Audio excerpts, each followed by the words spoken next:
The biggest regret I have of my weight loss journey is that I didn't start sooner. I wish that I started 10 years sooner. Can you imagine what I could have looked like if I started 10 years ago and I would have been exercising for 12 years instead of 2? How much different I could have looked, how much better I could have looked. And I know I spent so much time thinking, man, if only I started sooner. And the funny thing is I was always 6 months away from getting addicted to it.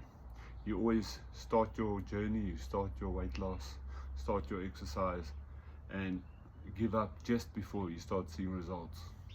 And the funny thing is, once you start seeing results, it becomes addictive, and you keep doing it day in and day out.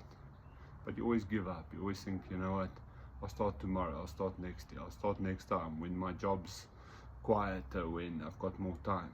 But the thing is, you make time for it. When it matters to you, you will make the time. And I'm telling you, don't be like me. Start sooner and do what needs to be done. You've got this.